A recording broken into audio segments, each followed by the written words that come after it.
வணக்கம் ஃப்ரெண்ட்ஸ். இன்றைக்கி என்னோட 52வது நாள் பயணம். வெளிநாட்டில் என்னோட 17வது நாள் பயணம். வேக வேகமாக எல்லைகளை கடந்து ஒரு நாடு அப்படின்ற அந்த தாய்லாந்துக்குள்ளே நான் வந்துடணும் அப்படின்னு சொல்லிட்டு பார்க்குறேன். ஏன் அப்படின்னா நடுவில் ஏதாவது ஒரு எல்லை பிரச்சனை அந்த மாதிரி ஏதாவது பம்பு தும்பு ஏதாவது வந்ததுன்னா நம்ம எங்கேயாவது ஒரு ஸ்டக் ஆகி நின்று சங்கடப்படக்கூடாது அப்படின்னு சொல்லிட்டு வேக வேகமாக தாய்லாந்துக்குள்ளே வந்துடலாம் அப்படின்னு சொல்லிட்டு ஒரு பிளான் பண்ணிக்கிட்டு இருக்காங்க. அதனால் என்னோடய இலக்கு கம்போடியாவை தாண்டி லாவோஸை தாண்டி தாய்லாந்துக்குள்ளே வந்து பயணத்தை பண்ணணும் அப்படின்றது என்னோடய ஆசை. சைக்கிள் ஓட்டுறவங்களுக்கு லாவோஸ் எப்படி இருக்குன்னு எனக்கு தெரியல.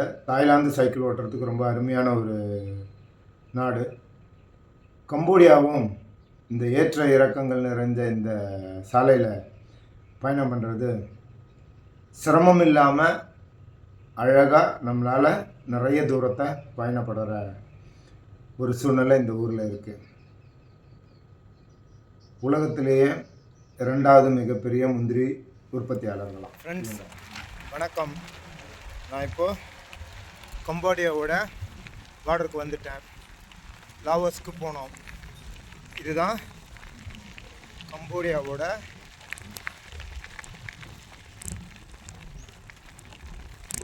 Border checking area.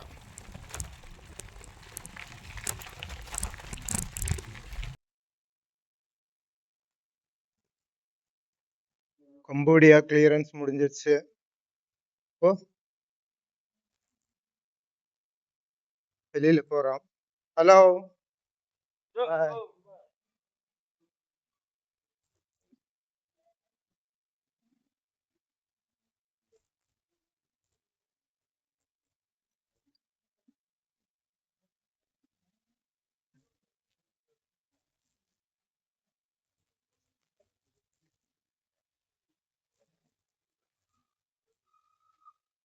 இது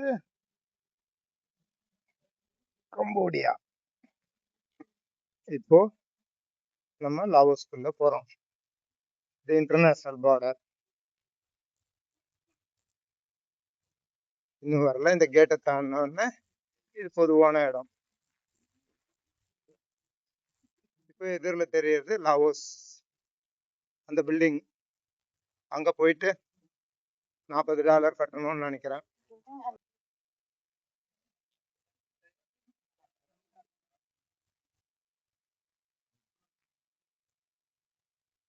இப்போ லாவோஸ்க்கு உண்டான ப்ராசஸை பண்ணணும்.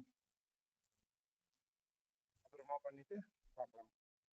ஹலோ ஃப்ரெண்ட்ஸ், கம்போடியா கிளியரன்ஸ் முடிச்சு லாவோஸ்குள்ள $40 கட்டி அப்புறம் சில வேலைகள் பண்ணிட்டு இப்போ லாவோஸ்குள்ள வந்தாச்சு.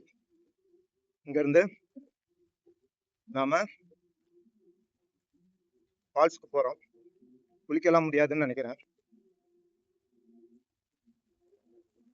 பார்க்கறதுக்கு மட்டும், ஃபோட்டோ எடுக்கிறதுக்கு மட்டும் போயிட்டு அப்புறமா தங்கறதுக்கு உண்டான இடத்த பார்க்கலாம். இங்கேருந்து ஒரு 30-32 கிலோமீட்டர்ல முவாங்னு ஒரு ஏரியா இருக்கு. அது ஒரு ரிவர் ஐலாண்டு. ஐலாண்டுக்கு வெளியிலேயே நிறைய தங்குற இடம் இருந்தது. பார்த்துட்டு வரும்போது அங்கே தான் போகிறேன். பார்க்கலாம். பாய்.